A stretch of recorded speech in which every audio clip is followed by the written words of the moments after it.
Welcome to Nonstop. It's the official and season show of Kirk, Herbstreit, and Joey Galloway. Your first stop for all things football, college and pro, every Monday.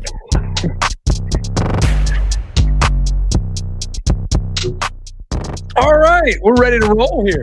First Monday in November 3rd. Great weekend of football, college and pro. What do you got? What are you already up to? I can see you got something. But I'm ready. I hope you got your game face on. I want a piece of you. Boy. I would like a piece of you. How was Halloween? Halloween was great. I had to work. I was in Bristol, Connecticut. I saw that. I saw you. I mean, you went all in on Halloween. Hey, listen, I've worn in the last probably since I was a little kid, I've worn a costume 2 times, and both times have been working. I didn't know you'd be a Halloween costume guy. Yeah, that was when you like to be festive. You got to work. Yeah. Let's have some fun. Yeah. Yeah. Yeah. What made you go Batman? So there wasn't a plan. It was not the plan. I was going Green Lantern. Yeah. I don't know if you and which one we got. This is Peter.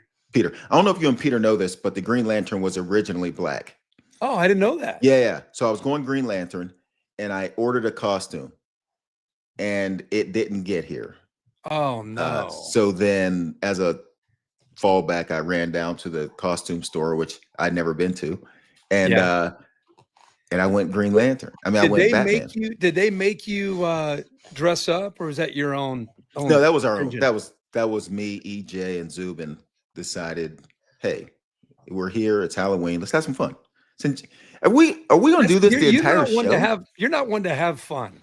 I am one to have some fun now. No, you're not. No, I'm a fun guy. I didn't know you had that in you. Yeah, it was fun. Did your boys approve of the uni? Yeah, the funny part is Zubin. So I trusted EJ. I knew EJ would be in, and Zubin sneaks in. Zubin comes in professionally, suit, tie, peeking in the door first, just to make sure we weren't setting him up for a joke. So he didn't have his Run ZUB outfit on before he got there. He showed up to make sure me and EJ were actually, he thought we were setting him up. Yeah, I got you. And then he jumped in, and we had some fun. No, it looked like you guys had a good time. Another college football weekend. There were some upsets. The ACC, Miami had a challenge. We kind of knew that one going in against SMU. Rhett Lashley, who had just signed that new deal, had a team that was revved up and prepared and fired up. Miami goes down. Some decisions there late by Carson Beck ended up costing the Canes. Yeah. And we'll hit that. Georgia Tech, again, another game you knew that was going to be a hostile environment in Raleigh. Maybe some people that don't live in that region maybe don't appreciate or understand what that can be like going in at night, especially when you're highly ranked. And NC State's perceived to be having a down year. But again, that one, it was, I think, a reminder for all of us who follow college football. When you look at things on paper and you just assume, okay, they're going to win, they're going to win, they're going to win. You're taking out the emotion of the game, and you're taking out the one team have everything to lose, the other team has nothing to lose aspect. Hold on real quick. Dear, while I have a couple minutes to myself, go ahead. For all you dog people out there, is this what you want?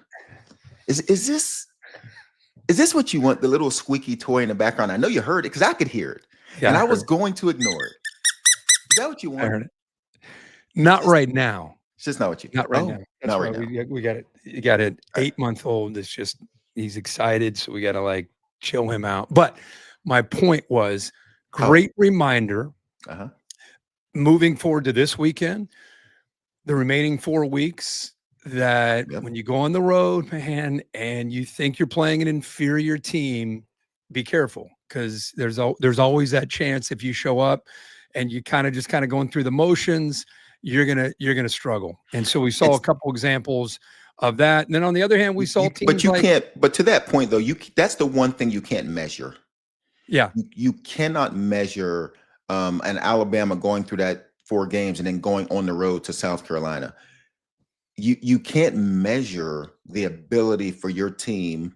Well, you to can't get up. predict it, the emotion part of it. Yeah. So when we're looking at these teams and seeing what they've done, man, these coaches, we say that's what you're paid to do, is to try to rev up these kids every single week, regardless of your opponent, to get ready to play. And it's tough to do. Yeah.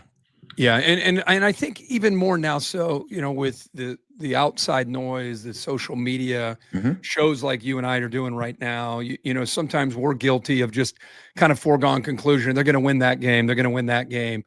And as Coach Saban has always called that rat poison, because it's amazing how, if a group of players start to believe in, yeah, we're going to win that game, and they just show up, obviously you're going to lose. And it's going to happen Saturday, and it's going to happen the following Saturday. We've got 4 more Saturdays in November, and that's what makes this sport so great, is how unpredictable it can be. And then you got teams like, the threat of, hey, maybe Penn State with Terry Smith coming off a bye week.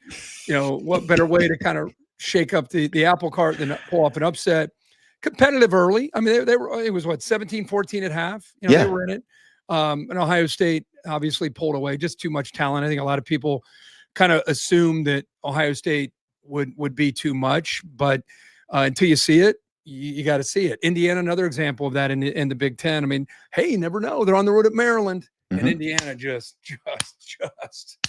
The thing about Indiana, the thing that's getting a little scary about Indiana is we keep talking about Kirk and Mendoza, and we look at them as an offensive football team. Their defense is really good. I think they created 5 turnovers in the game against Maryland, and their defense has played really well. And I think that's why they're getting so much more respect this year, because they're not just winning games by outscoring their opponent. They're a really good defensive football team also. And let me ask you a question here, because and we don't have to get into this right, but I do want to get into this coaching thing that we're doing now. And when I said I want a piece of you, I need you to explain this coaching thing. It's one thing when you talk, okay, so take Jim Knowles, right, who's at Ohio State last year. They go into the playoffs. The defense is the best defense ever. He's a genius. He's playing chess, whether playing checkers, that whole thing. Then he goes to Penn State, and now all of a sudden he's not a genius. Now he's not playing chess. And it has a lot to do with the players that you have. You know what I mean? Yeah. Like, it's not like Jim Knowles became stupid and forgot all the great defenses he called while he was at Ohio State. There's a difference when you have Caleb Downs, Arvell Reese, these guys that are just flat out dogs that can go play football. They make coaches look good. When you coach Tom Brady, you're an offensive genius. When you're you're not that smart. So my question is, with all these jobs continuing to open up, who are you going to get?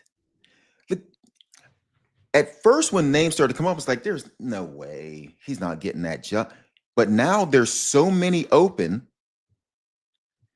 Who are you going to get to fill all these jobs? Like, what's the game plan? Where do you find these coaches at? These accomplished coaches that you want to lead your program to? Me, I mean, you're gonna look at existing head coaches. That's why Lane Kiffin is, a hot name. You're gonna look every level down, whether it's at the FCS, FBS, the SEC, the Big Ten, 1AA, Division II. I don't know. They're gonna NFL coordinators, a guy like Joe Brady with the Bills. I mean, I think they're gonna look everywhere. Here's my question to you, though. So if you take a James Franklin at Penn State, right? He gets fired. I think James Franklin is a terrific coach. I think he's amazing. Yeah. So he couldn't get Penn State to the next level, I guess is the point. You know what I mean? That's why he gets fired. He can't take them over the hump. So you got to pay him, say, $50 million. I think that's what. I think so. What if you would have taken the $50 million, say you'd have taken the $25 million, and went and got you a Caleb Downs, and went and got no, seriously, went and got you a Jeremiah Smith, went and got you the best tackles, and you put that money in the program. Do you think that James Franklin and Jim Knowles, who was a genius just a year before, do you think they could have taken that group and gotten you over the hump? Like, it's like the money spent to get rid of these coaches, and then James Franklin's name is still out there. As in, he's going to be a head coach in a few weeks. So let's say he goes, I've heard Virginia Tech. Yeah. So as we keep recycling coaches, you say you weren't good enough to get Penn State over the hump, right? You had some pretty good players. Yep. Virginia Tech would have to be saying to themselves, we would love if you took us to the promised land. Yeah. But not over the hump. You see what I'm saying? Like, when we keep just rotating these coaches that get fired in a place because they couldn't get it done, so to speak, and say, we want you to come take us to not getting it done. Is that you understand what I'm saying here? Like, I don't understand. Lane Kiffin. I love Lane Kiffin. I think he's a really good coach. So if you take Lane Kiffin from Ole Miss and say you're Florida, say you're LSU, are you saying we want what Lane Kiffin has accomplished at Ole Miss? So why is he the name to take the Florida or LSU job? Because they're thinking with their resources and their history and their budget and their recruiting base, that what Lane Kiffin accomplished at FAU and Ole Miss, can you only imagine if he had what you're alluding to, which is the Jimmy and Joe's at LSU or at Florida? I think so you're saying they have better resources at those places than an Ole Miss has. And because of our resources, we're going to elevate what we've seen you do so far, and that's going to be the difference that gets us over the hump. Well, look at Kurt Signetti. Were Yes. you going to hire Kurt Signetti from JMU and just say, okay, he's a championship coach at the JMU level? What makes you assume he can go to Indiana, who's been a third-tier Big Ten school, and become what he's created? I mean, maybe they looked at that and thought, with our resources, with our recruiting base, I don't know, but that's a great point. I mean, because think of all the guys that are winning. JMU to Indiana is different. It's different resources, different league, completely different situation. We're talking LSU, Florida, Ole Miss. Well, how about Mike Elko at A&M? He was at Duke. Duke, A&M, there's a gap. Is there a gap between Penn State and Virginia Tech? You're talking to a guy that used to do Virginia Tech games when they were top 5 in the country. Resources. I keep waiting for them to get back to that level. That's my point. We're talking level playing field and resources, I would think, between SEC schools, Florida, Ole Miss, LSU. Relatively the same. I know, but every hire that these guys make, there's a risk. I mean, when Bob Stoops left Florida as a defensive coordinator with Steve Spurrier, and they brought him to bring Oklahoma back, second year he won a national championship. Had 0 head coaching experience. Right. Jim Tressel years ago was hired from Youngstown State to come to Ohio State. Second year, he won a national championship. And I get the jump. That's my point. Yeah, I get the jump, but I'm just saying, I think there's different ways to do it. Like, usually you would think you need head coaching experience for you to be able to come here and be a coach. Kirby Smart had 0 head coaching experience. See, I don't necessarily think that you need coaching experience. I don't think you need head coaching experience. Marcus Freeman, 0 head coaching experience. Because now we're talking about guys that have coaching experience. We're talking about James Franklin, Lane Kiffin guys that have head coaching experience. If you take one of these coordinators, take a Brian Hartline, give him a job. Now we get to find out, can he be a Kirby Smart? Can he be a Dabo Sweeney? I get it. I'm talking about when we are taking a head coach who got fired in one place and say, come run our program. We've seen this guy be a head coach. We know that James Franklin is a terrific coach, but he got fired for not being able to get over the hump. So come be our head coach. I know my answer to that. I need clarity, sir. So if I'm Virginia Tech, it's just, if I'm Virginia Tech and I look at the James Franklin situation, what's to make me think that whatever set of circumstances he had at Penn State, he's going to duplicate that exact same model and come to Virginia Tech? And that's what we want. Never beat a top 10 opponent. That's exactly what we're looking. I wouldn't think that. I would think that's my point. I would think this guy can coach. This guy can recruit. This guy can develop. He's in the ACC. If he builds a program anywhere close to what he had at Penn State, we're winning 11 or 12 every year. We're competing for an ACC championship every year. If he does what he did at Penn State and he brings it to Blacksburg, we're right in the mix every year. That wasn't good enough for Penn State. It was good enough for me at Virginia Tech. So that's my original point. Virginia Tech has to be saying what you accomplished at Penn State, all the things you just listed. Great accomplishments, by the way. Great accomplishments. I mean, it was in a semifinal. That's good enough for us. We'll take exactly that. If LSU, if Florida take Lane Kiffin, he's been amazing at Ole Miss, but they haven't won anything. So then are you telling me that LSU and Florida are saying the same thing that you just said about Virginia Tech and James Franklin? We'll take exactly what you just accomplished at Ole Miss, and that's good enough for us at these places. That's what they have to be saying, correct? Am I? I think they're not looking at what Lane Kiffin. They're looking at it in a very positive way what Lane Kiffin has accomplished. So do I. Just like you are.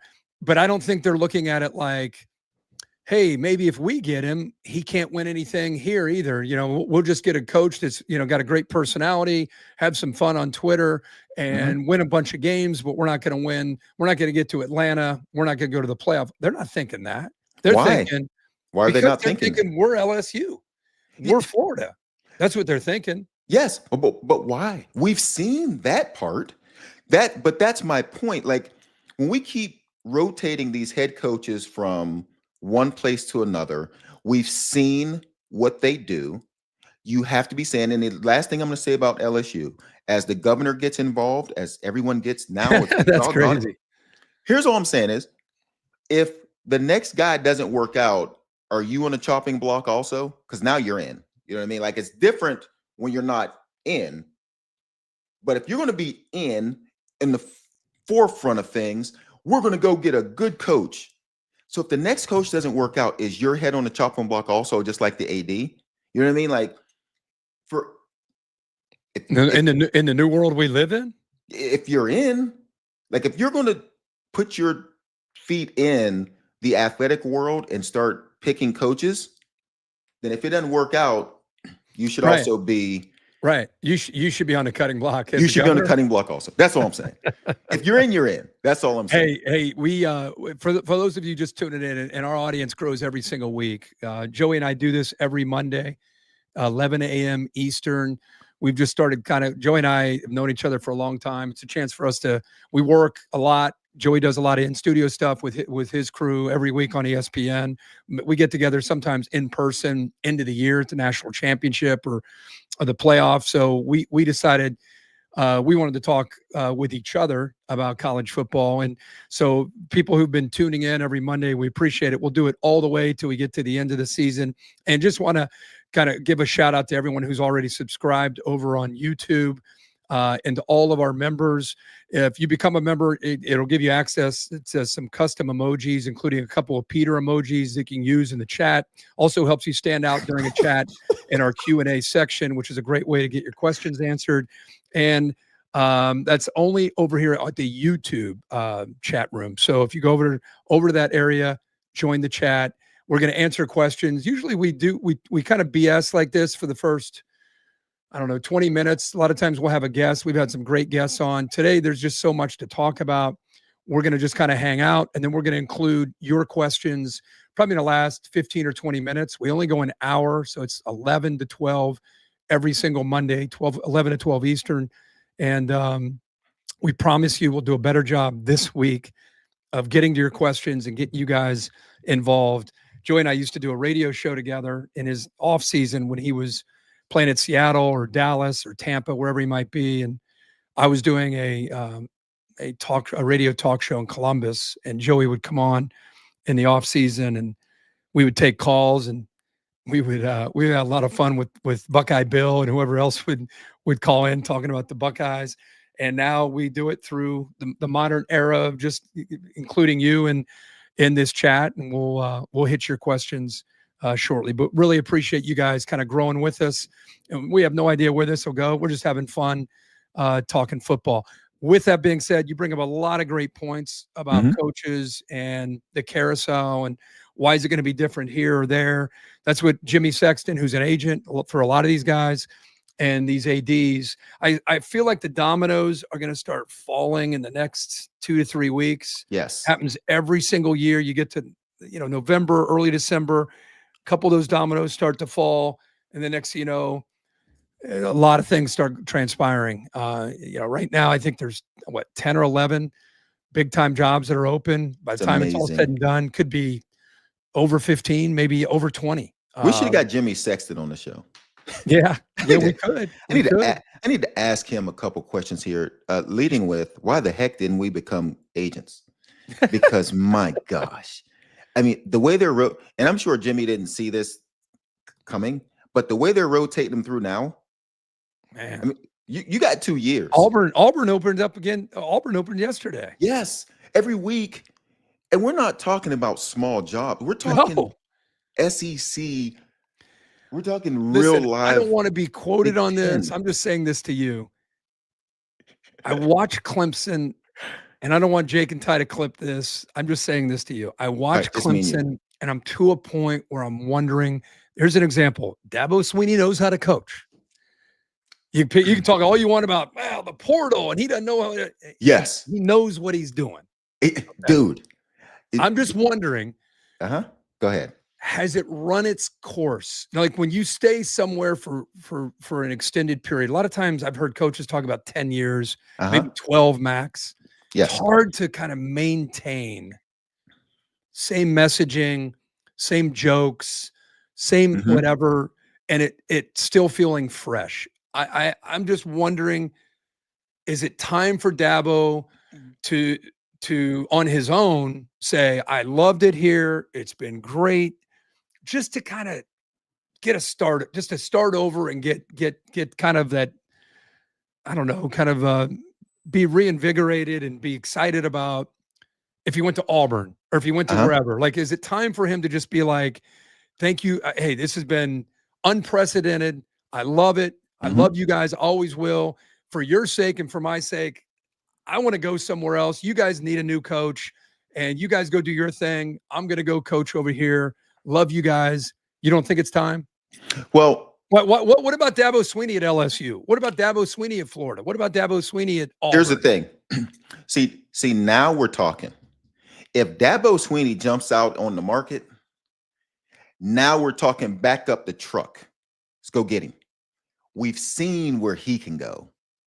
There's only a couple guys out there that have won national championships. But what about, like, I see somebody saying nobody wants Dabo. What if people, the perception of Dabo doesn't know how to do it in 2025. He's doing it the old school way. I don't think that. But I've said this about Dabo 1,000 times. When people start talking about Dabo and act like, oh man, Dabo stink. There are 130 schools that would take Dabo's resume of course from the last 10 years. At least. Now, he was just in the playoff. It ain't like Clemson is awful and been awful. And I'm not suggesting, years. I'm just saying, would nobody does that. Would it be a good time for him? Would it be a good time for him to just like get a restart, get a new place I think there's a level of saying I can't do it.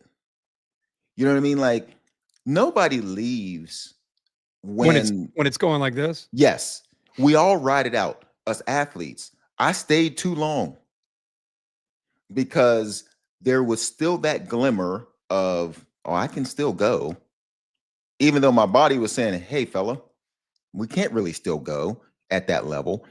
Nobody leaves. At some point in time, you and I are going to diminish, even at this job. Hopefully that's a bunch of years down the road.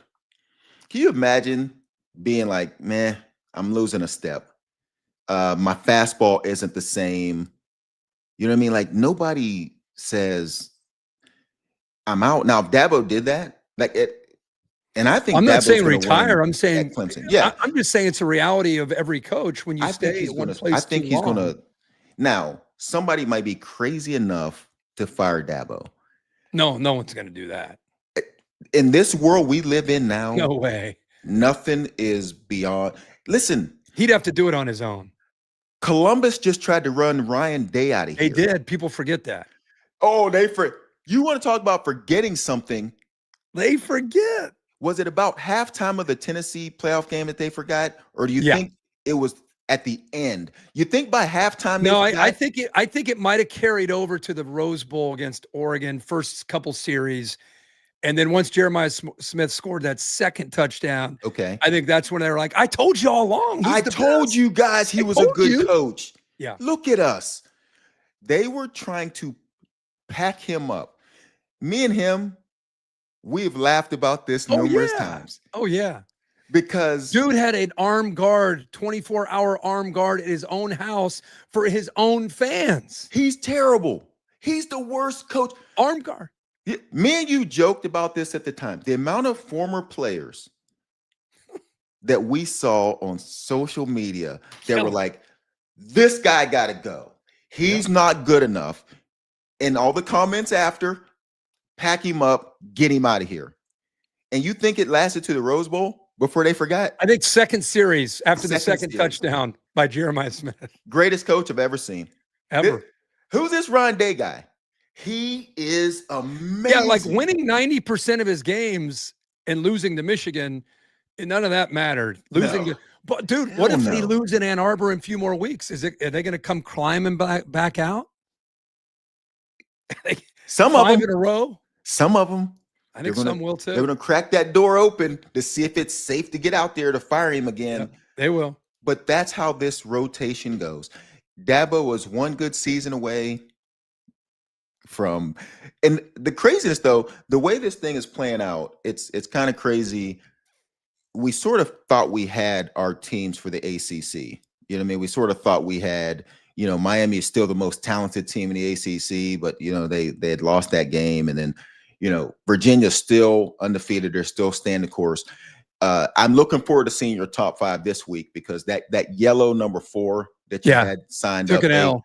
Yeah, man, they took an L that we didn't see coming. Yeah, like we talked about in the Open. I mean, those landmines are out there for everybody. It's scary. The scary part about their L, it was their defense getting run over. Yeah, their defense got ran over. I want to ask you about a team that just keeps. We'll get to Oklahoma and Tennessee, and we'll get to the SEC in a second. But there was the Georgia-Florida game. I called this game last year, and Florida, again, on paper a year ago, you would think, okay, Georgia's going to beat them. Yep. But it's a rivalry game, right? So you just never know. Absolutely. This once again, on paper, Florida already fired Billy Napier, 2 weeks to get ready. They're done. It had a feeling that it was going to be competitive. It always seems to be in this game. And Georgia finds themselves trailing in the second half, almost like they're just like getting a massage. Like it's just like that's their comfort zone. Yep, absolutely. We want to be down in the second half, and then we want to just kind of tighten the screws. I don't know what happens inside their locker room or inside that sideline of like, okay, boys, we got 30 minutes to go. Let's go do our thing. There's such, it doesn't happen once or twice. It happens almost every week. Yep. When you see this, it's not luck, right? It's a personality. It's almost like they don't, until they feel threatened, they don't bring the fastball. Like once they feel they've won so much. I just wonder, no matter what their head coach says about guys, we got to respect our opponent. We got to come out. We got to start fast. I've done a bunch of Georgia games this year. One of the first things they say, man, we got to start fast. Of course, Every we gotta week. start fast. But Every they week. don't. But they don't ever. They do not. So my point is, should we just accept this is who Georgia is this year? They are a team that's going to feel their way out, but eventually they get in the second half trailing, and bang, that's when they take off. I mean, that's tiresome. That'll wear you down. If you're a head coach, you wonder why they have gray hair. Those slow, I think they've been behind in 5 games this year in the second half. Those will wear you down. Eventually, it's such a. I mean, that catches up to you. It catches up to you. And let me give you something that you said a few weeks back about this Florida defensive football team. I think when we were talking Florida before, and you were like, "Man, that defense comes to play, regardless of what the offense does. That defense comes to play," and they do. You are 100% correct. Their defense, when you watch them. Defenses are really, really good across the board. This is across the board in all of football. If you can get pressure with your front 4 guys on defense, it makes your defense really, really good. Because now I don't have to get my back 7 out of place. So we ain't got to blitz. We ain't got to like try to hide something because our front 4 is getting there. And Florida did that. Florida was really good up front. Offensively, they're what they are. Yeah. But they were really good up front with their front 4. And that made them good. And it was 10-10 at half with Florida, Georgia. And it didn't feel like it was in danger because of what we've seen Georgia do in second halves of football games. And also a Florida team that just was really bad on 3rd down, over 2 on 4th down. It makes it tough. And I think we witnessed a different Texas team. This was the first time I've seen Vandy look outmatched this entire season. Not the first time we've seen them lose. Right out of the gate, by the way. I mean, Texas came in with an attitude in this one. Their front 4 were amazing. Yeah, Simmons, they were really good. They were amazing. And the other thing that they were able to do, and I know we've talked about this, but when you watch the big plays by Texas, and we'll say Arch Manning had a terrific game, and he did.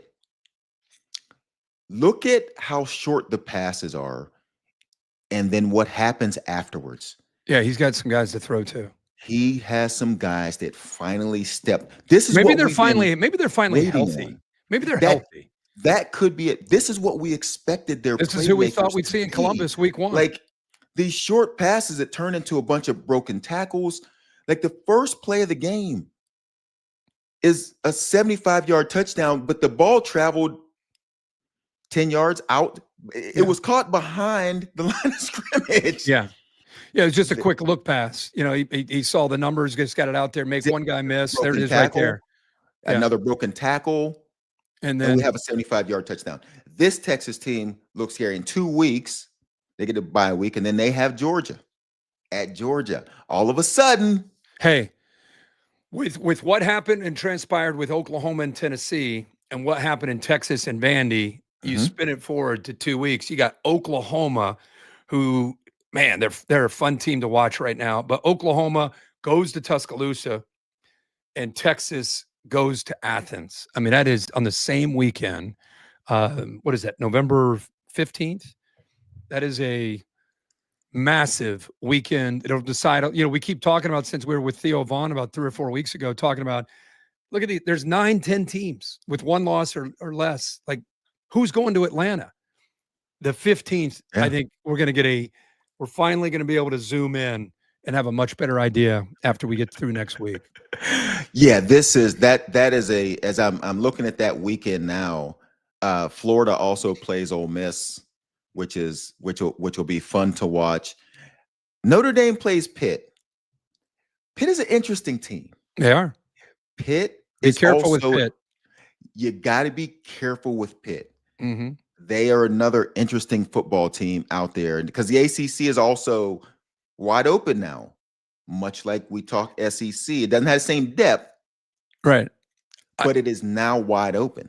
I have to say this because I was in Knoxville. We did game day in Salt Lake. Congrats to the Utes. I thought Cincinnati would compete. They clearly were not ready for that. We're the not line of ready. scrimmage was just, it was men against boys, which is who Utah and Kyle Whittingham have been forever.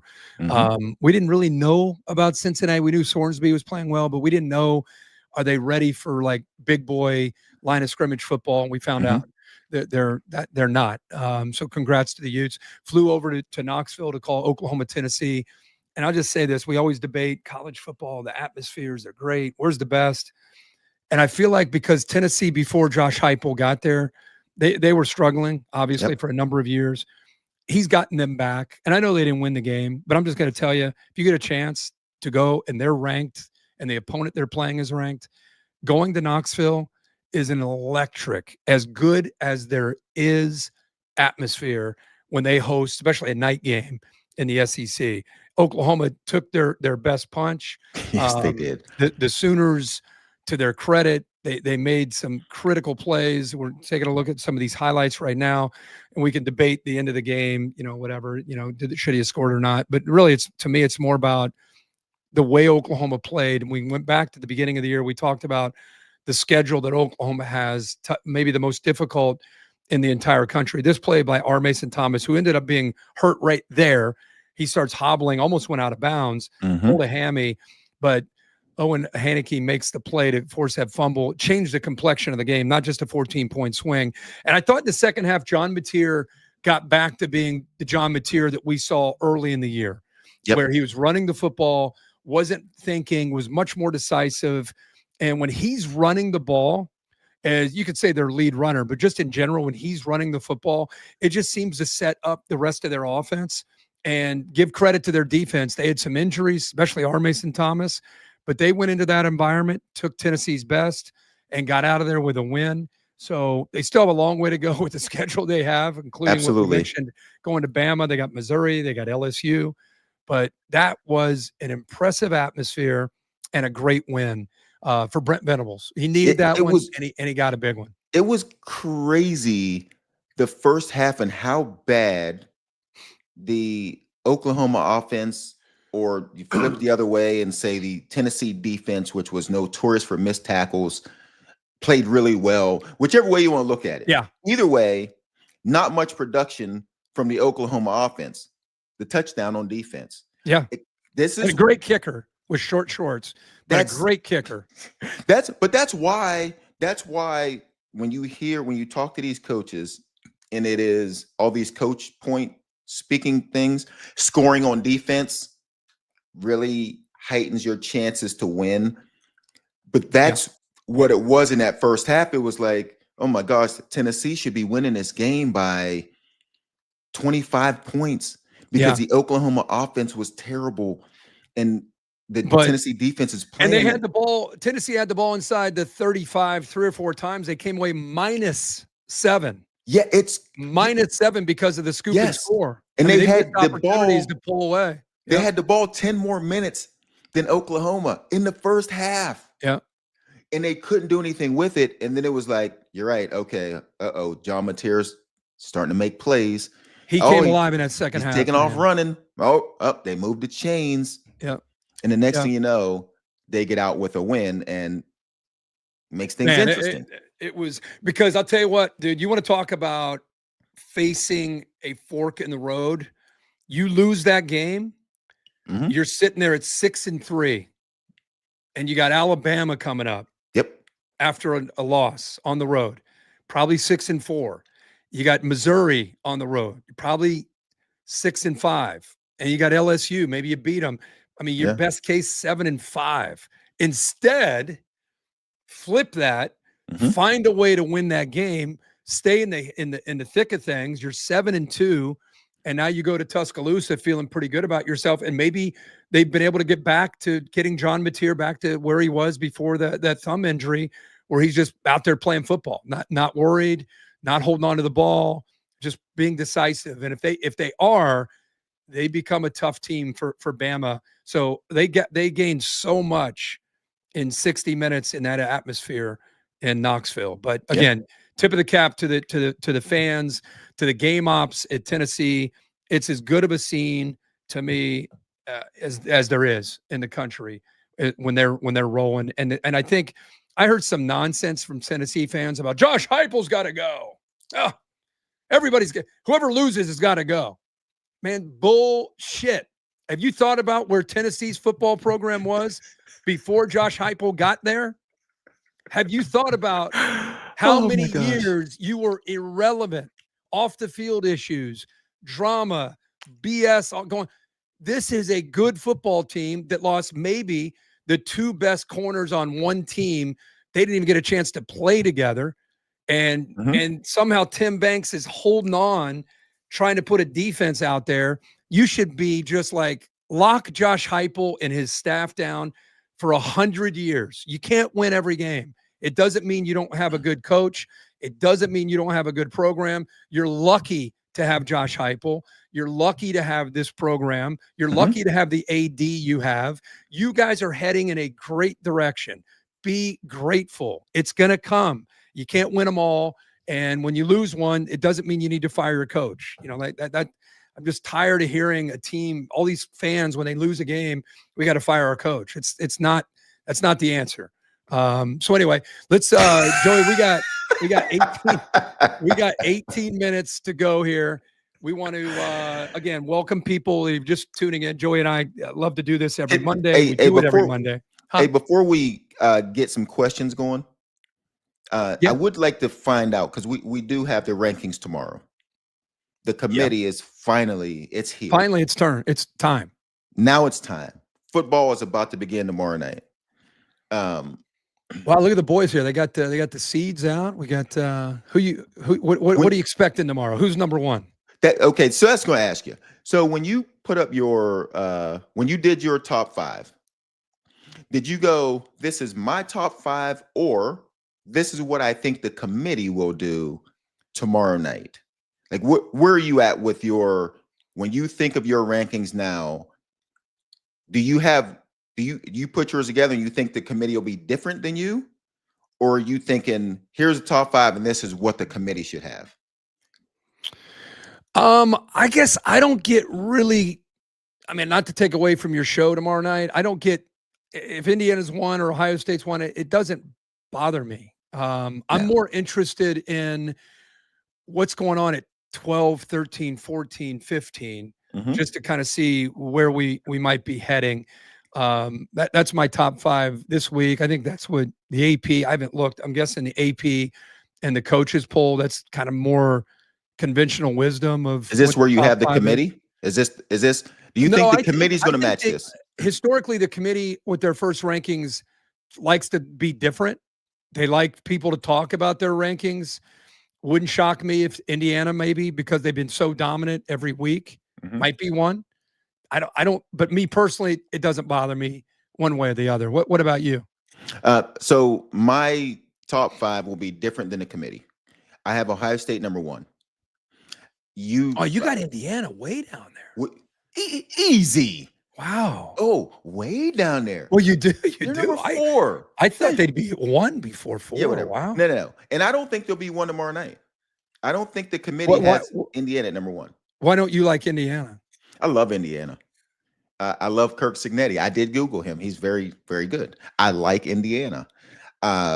They're a really good football team. I have a feeling that Indiana's going to be number 2 tomorrow night. I have a feeling that Ohio State's going to be number 3. Wow. Tomorrow night, sir. Because of their resume? Their resume. They didn't play anybody. I still think the Texas game is more significant than people. I know they haven't lived up to maybe what people expected, but what if Texas just keeps winning? All of a sudden, we're going to go back and say, nope. Oh, wait, Texas is a good win now. No. People, you think regardless, if Texas wins at Georgia, still not a good win? If Texas wins at Georgia, we got a different conversation. Let me ask you this. Sitting here today, right now. Beat Vanderbilt. That's a pretty good win. Great. Hey, let me ask you a question. Let me ask you a question. If you were to just say, hey, those are good wins. Indiana going to Oregon, really good. Texas A&M going to Notre Dame. Really good. Yeah. Yeah, it's a great win. Ohio State beating the Texas team that we saw in week 1 in Columbus. If I was to rank those 3 wins, I don't even think all you do is resume when you come to your do whatever you want. But is that what you do? Something else. You just I'm look gonna give at you something else, bud. Because and you know me, I'm not a analytics guy. But when there's this big of a discrepancy, then hey, I'm going to throw it in here. Texas A&M is number 1 in strength of record, right? They are double digits ahead of Ohio State and Indiana in strength of schedule. So when you squish that all together, yeah, the committee likes that strength of record and all that kind of stuff. Yeah. When you combine all of that in your pot and you stir it up with A&M, who's undefeated, Indiana's undefeated, Ohio State's undefeated. If the committee is true to their word, yeah, A&M's number 1. That's who you think. You think you could see them putting A&M at 1. I'd be surprised. I would be surprised if they're not. Okay. How about that? Okay. So you have them putting Indiana number 1? I think you make a good argument. I never really spent a lot of time wondering who the committee's going to have at 1. They typically like to do something different. Indiana's win at Oregon is impressive. Really good. A&M's win at Notre Dame has been great. A&M has some great wins. Probably, yeah, they do. If you're just going on resume, you could easily see them putting A&M at 1. How much do you just, when you watch a team like Indiana, yes, they could be playing against Centerville High School, like they're really good. Like just the execute. Forget resume. Forget if they're who they're playing. Just wow, they're really physical at the line of scrimmage. They play great defense. Quarterback's in sync with his receivers. They run the football pretty much on anybody they play. Like that's more just football evaluation and not just, okay, let's look at my analytics. So don't you think some of it should be analytics and some of it should just be just watching these teams? And some of it, because I don't always trust my eyes. Some of it should be. Maybe I do too much of that. Because here's the thing. We thought Georgia Tech was really good, and they just went and got out physicaled in their game. We thought Vandy was pretty good. They went and got out physicaled. Out physical is different than getting beat. Yeah. Out physicaled is something that we can't measure because we don't know what it's like to block the defensive end. You know what I mean? So that's why I do use it, but a little bit, because if I don't see you play against a top tier team, then when you say you're evaluating, are you talking about what you're guessing the committee is going to do? Are you talking about who you think the best teams are? Those are two different. Yeah. things. So when I'm evaluating myself, when I'm looking at teams and we're talking eye test, I don't always trust my eye test more than I trust resume. Does that make sense? Like I've seen Ohio State be very dominant, but who are they dominating? Yeah, but how about the year when Ohio State won the national championship in 2002? If we were in the current world, I mean, they're playing not a lot of great teams. They were barely winning. When they went into that game against Miami, Miami had all those first rounders. Everybody was like, why are they even playing this game? Miami's going to kill Ohio State. Say they played 10 times. Say Ohio State, that Ohio State team and that Miami team played 10 times. Who do you think wins more of those games? Why don't you answer that? That was when you go put your sunglasses on. Me, so I don't like to answer those kind of hypothetical questions. Who do you think? Never mind. Let's move on. Let's just move on.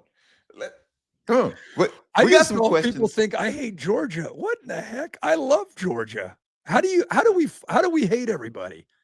You hate. I love Georgia. Are you kidding me?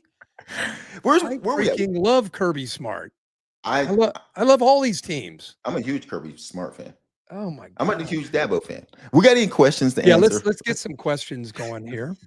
And we're gonna fire. You always, We're you gonna always, put you always Joey try on to the take hot us down seat a here. dark path.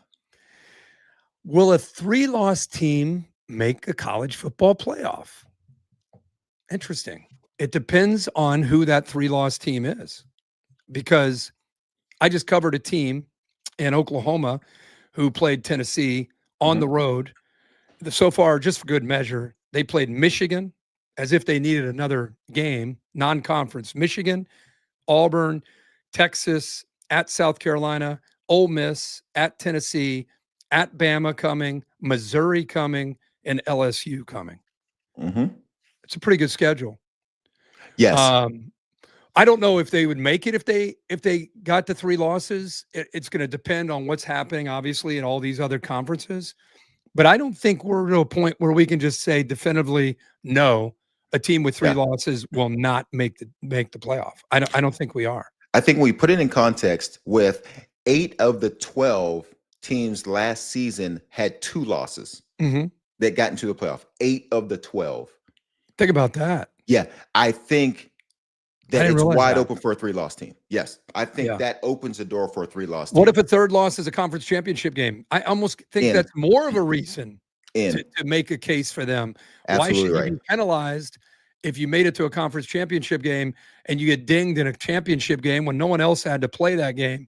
I don't think you should ever be penalized for having. Yeah, which we just met with some of the committee members last week. We had a Zoom call, and it was and that was one of the things discussed. If you're playing in a championship game, you get points. Now, if you do like Wisconsin, Ohio State, and you get it was in 14, they got beat 59-0. Yep, different. But if you're playing, you get points for playing. You get points for playing a really good opponent. So those will be positive things. Okay. So yes, it opens the door for a 3-loss team. Yep. I think we agree. I think that 3-loss team could get in there. It depends on strength of record, strength of schedule, what they were challenged with, and I hope the committee honors teams that go on the road and deal with difficult environments. I agree. You know, that's a very different thing. Does Michigan have a shot at the CFP? The only way Michigan is going to make the CFP, they're sitting there right now at 7-2. They're starting to run the football. You know, I mean, they're really, that's kind of who Sherrone Moore is. Yes. And since the loss to USC, I feel like they've taken more off of Bryce Underwood. And I feel like it's more kind of old school Michigan defense, special teams, running the football. Justice Haynes is out with an injury, which has been, you know, kind of a big deal for them. They've had to rely on. I think Marshall had 185. Jordan Marshall is a beast. I watched him in high school with Cincinnati Moeller. Always thought he is that where he went? Yeah, dude, I didn't know that. Oh, he's you probably watched him. Yeah, he's. I didn't realize it. Yeah, man, he's a very gifted player. Hey, listen, now we keep talking about who can be that 4th team. Yeah, if they went out, they got to beat Ohio State. They got to beat Ohio State. That's what I was going to say. If they went out and they're sitting there with a couple losses, that would be the 4th team from the Big Ten. Yeah, absolutely. Sure. If they knock off Ohio State, they're in. Sign them up. So the short answer is absolutely they have a shot. The long answer is they got to beat Ohio State. Yeah, and they go to Northwestern, they go to Maryland. You know, the way they're not necessarily, at least right now, throwing the football. They're relying, anytime you go on the road and you're going to rely on in November on defense and running the football and just being smart in the passing game, doesn't mean you can't win. It just means your margin of error is very, very small.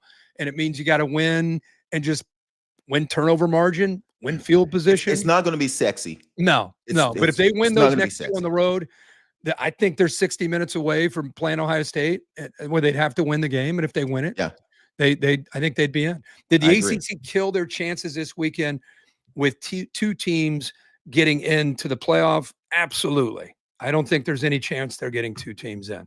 You? Really? Yeah. Now, they hurt their chances. I wouldn't say they killed their chances. Well, let's just take Virginia. Take Virginia, right? Say Virginia wins out. Okay. Wins the rest of their games. They go and say any one of the other 1-loss teams, Georgia Tech. And those 2 teams play. close game. Yep. Virginia loses in a close one. Yep. Or whoever's ranked higher. Whoever loses. Yep. You don't think they gotta, because you realize the Big Ten is probably down to 3. Let's say the Big Ten's down. Well, to 3. Okay. Let's say they're down to 3. Okay, that means Ohio State beats Michigan. That would eliminate Michigan from. Yeah, and we've talked about this. Everybody has to root against Notre Dame to take another loss. That's the whole point. Yes, so that's why I'm saying it's not necessarily dead, but the Notre Dame team we're looking at, I don't see them taking another loss. The only way the ACC even gets into conversation after last weekend is Notre Dame gets tripped up. And then that opens up, because right now, if you're looking at it, again, we added this up last week, four in the SEC, three in the Big Ten, 1 group of 5, Notre Dame. If you go 2 in the Big 12, that's 11, 1 in the ACC. Why do you get? And I'm not saying it has to be 2 in the Big 12. That was going to be my next question. Why did you go 12, 2 in the Big 12? It could be that maybe that's the debate. 2 in the ACC, 2 in the Big 12. Is there maybe a 5th team in the SEC? Is there a 4th team in the Big 10? I mean, that's what the committee is going to have to debate when it comes to those at-large teams. I mean, honestly, I mean, if you were to tell me, but you're right, the ACC really did kick themselves in the hurt themselves in the kahunas. Yeah. All right. Real quick, could Lane Kiffin decide to go to the NFL? Hello, Miami Dolphins. No. Let me put 2 things to the side. Lane Kiffin's not going to go to the NFL. And Nick Saban, you couldn't pull Nick Saban off the game day desk. Like, coach, maybe this job. No. What about no? Nick Saban, guys, you got to stop bringing up Nick Saban for all these. He's not going anywhere. My man is enjoying his life. For 50 years, he told me, for 50 years, I've been in a hurry. I've been late to something for 50 years. Now he's got Mercedes-Benz dealerships and Ferrari dealerships. And, me and him were out on the boat. And now he's on a boat. He's golfing. We're on the boat. He's driving me around the lake in Georgia on a boat, a wooden boat. And I'm literally, while this is happening, I'm sitting here thinking to myself, who would have ever thunk it? Here I am on a wooden boat that, now don't get me wrong, very nice wooden boat. That's on Golden Pond. That's going old school. Cruising around the lake. Me and Coach Saban. He got to chew in, I got to dip it. We're just rolling. That's him. Around the lake. That's him. As you know. I couldn't see that guy. After he cheated me in golf, I think to make me feel better, he took me out on the lake in the boat. And he is not coaching. I can't see him. No. You're talking about somebody happy. Goodness. He's the happiest he's probably been in a long, long time. He and Miss Terry. Why they got to sneak in that bit? Why? I tell you what. Hey, listen. Did you watch? Of course. And as soon as they scored, I said, look, too obvious. I put a clock up, hashtag pain coming, which meant, Caleb Williams is going to get in field goal range. And then when he hit it, when they made it, I said, they actually scored a touchdown. I tweeted out, right on schedule, Yahtzee. It happens every single time. Like, why would you be surprised? It's what they do. It's what they do. It's what the Reds do. The Bengals do. It's what the Blue Jackets do. It's what we do. I was with your buddy Snoop, and he had seen the score where you guys were down big, and he's like, "It's over." Yeah, it's done. No, once they take the lead, it's over. Not when they're down. Yeah, take the lead. You guys fought your way back in for some strange reason. I don't know why you did it. No, stay out of it. I'm in a good place mentally with all my teams. Stay out of it. You know what I mean? Stay out of it. The only thing that sucks right now is the Blue Jackets are playing good hockey. That's the only thing. Well, you just took them down. Well, they lost last night, so they'll do it. They'll do what they do. When's baseball season? I don't know, but that was a great World Series. Game 7. Are you kidding me? Oh my gosh! I'm trying to take college football final while that's happening. Oh my! Well, all of us were trying to multitask. I was calling a Tennessee-Oklahoma game watching Game 7, home run in the 8th to get it to 4-3, home run in the 9th to tie it. The extra innings were incredible. That was who's that? Rojas that went deep? Yeah, in the 8th. Or Muncy in the 8th, and then Rojas in the 9th. Rojas later. Yeah, like to tie it. Two strikes. Yeah. Joey, love you, buddy. Great show. Appreciate you. You brought up some really interesting thoughts on coaching and the coaching carousel. You guys have a great week. College game day is going to Lubbock. I cannot wait to get down there for BYU and Texas Tech. Joey has a busy week as well. We will be back next Monday and every Monday on Nonstop. We'll see you then. Have a good week.